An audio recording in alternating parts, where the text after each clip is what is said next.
আজকে বাজারে গেছিলাম, তো বাজার থেকে আজকে ইলিশ মাছ নিয়ে এসেছি।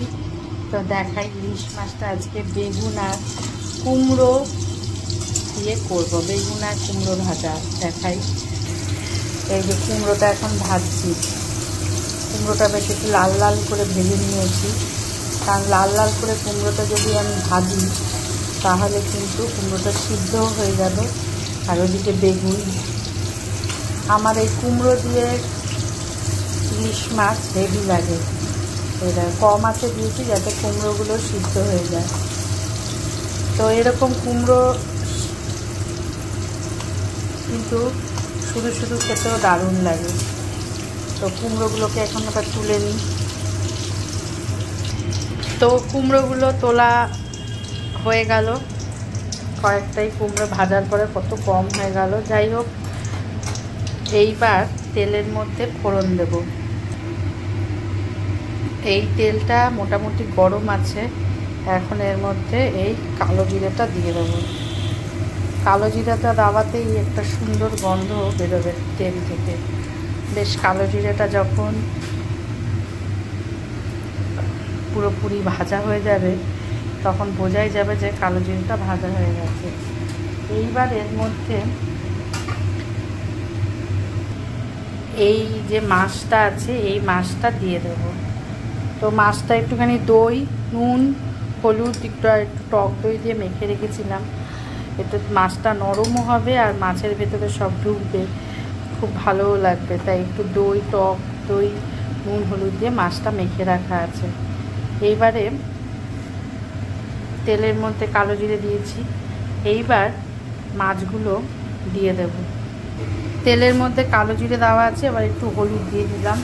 হলুদ দিয়েই কিন্তু একটু জল দিয়ে দিতে হবে, না তো পুড়ে উঠবে। হলুদটা দিয়ে একটু জল দিয়ে দিলাম। এবার একটু বেশ ঝোলটা, কাঁচা ইলিশ মাছ যেহেতু করবো, কালো জিরে দিয়ে এরকম করে করলে কিন্তু দারুণ লাগে খেতে। এইবার এর মধ্যে আর একটু জল দিয়ে দিলাম, একটু পাতলা ঝোল ঝোল হবে, এতে খেতেও ভালো লাগে।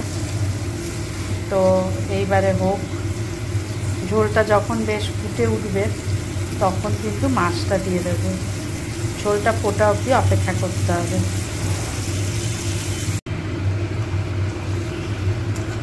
ঝোলটা ফুটে যাওয়ার পরে জলটা, তারপরে এই মাছটা ছেড়ে দিলাম, মেখে রাখা মাছটা।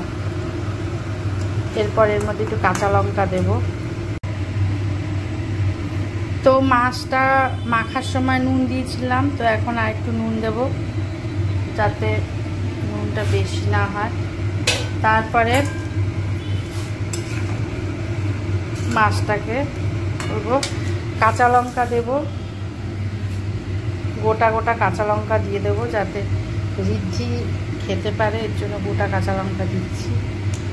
আর কাঁচা লঙ্কার গন্ধটাও খুব ভালো লাগে। এইভাবে রান্না করে ইলিশ মাছ দারুণ লাগে খেতে।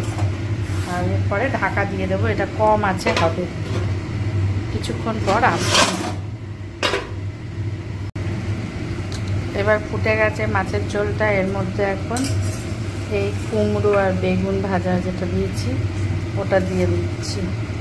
কারণ এটা যেহেতু পুরোপুরি ভাজা রয়েছে, এটা আর বেশিক্ষণ লাগবে না সিদ্ধ হতে, সিদ্ধই রয়েছে, শুধু জাস্ট ইলিশ মাছের গন্ধটা বেগুন আর কুমড়োর মধ্যে ঢুকবে, এর জন্য দিলাম।